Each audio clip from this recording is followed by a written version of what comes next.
As I expected, I got home yesterday to a package in the mail, and I got my new front 20mm through axle wheel with a Ringle hub, and it's actually got a sealed inner bead for a tubeless tire with had a Presta valve. I'm going to be putting a Schrader through there with a tube, just because that's what I have here.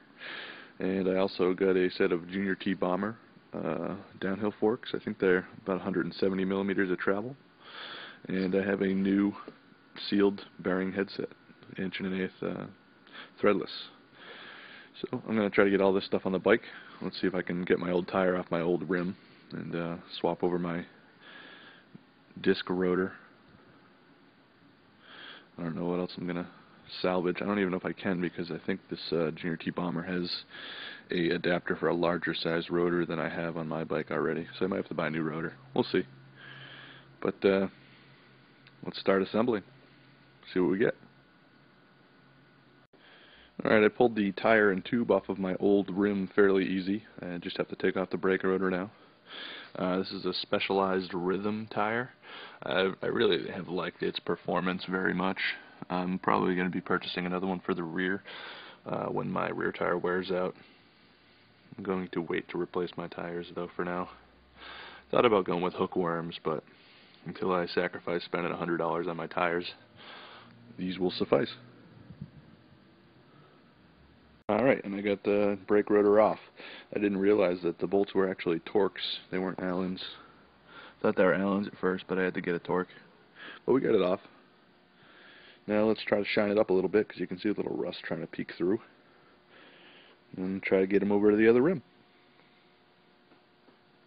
And there we have it. I got the tire installed on my new rim, and I put my rotor on it as well. And there you can see the 20mm through axle that's going through it.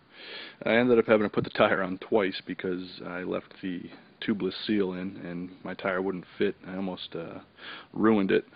Hopefully everything will be fine with it. But I took the seal out, and the tire went in properly after that.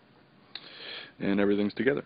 So on to installing the headset and the downhill fork on the bike.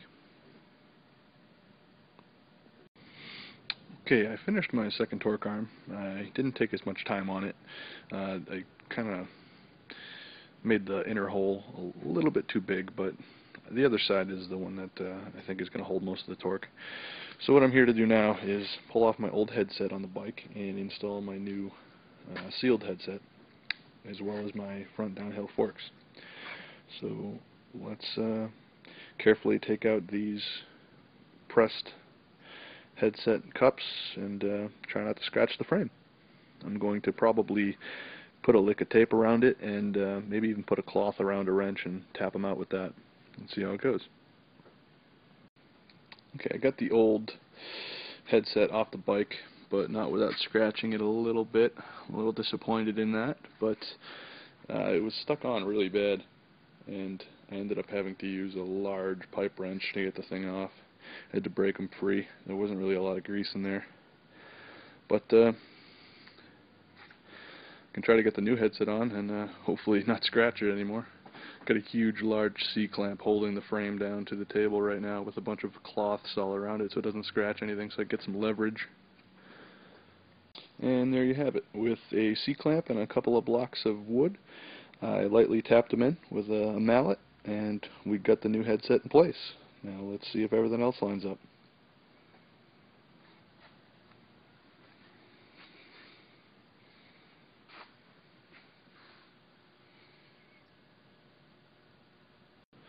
Alright, I got the forks and the headset and the wheel installed on the bike.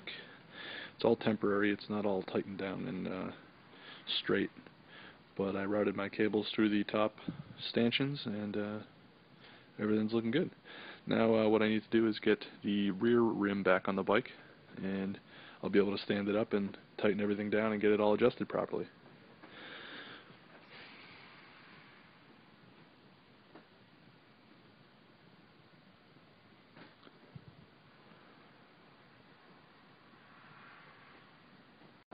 Alright, I got the bike back upright. I got the hub motor back on with the torque arms installed. It's not completely assembled on the back yet, just kind of snug fit, so I can get the bike back up on the wheels, but the front end is completely tightened down and installed. Everything's working out great so far. I still need to put the pedals back on the bike, and I have no brake calipers installed. My rear one's hanging and my front one's just sitting up on the table. But overall, I like the look of the Junior T-Bombers on my bike. It's coming out good. Now I just got to tighten up the torque arms and install the brake calipers. Let's see how it goes.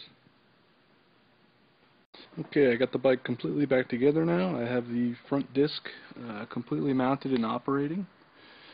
I have the rear disc mounted, and as you can see, I still need to do a teeny bit of work.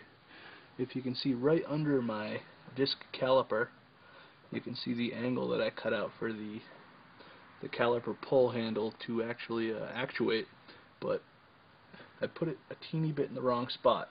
So I'm going to have to take the torque arm off and cut out that hole a teeny bit larger. But otherwise, everything seemed to work out great. Everything's very sturdy. The front shocks I love. Makes the bike look a lot nicer. But that's as far as I'm going to go today, and I'm going to pack things up and head out of here. Hopefully we can get some work on some electronic components next week. Let's see what happens. This is Scott, EBIKE, signing out.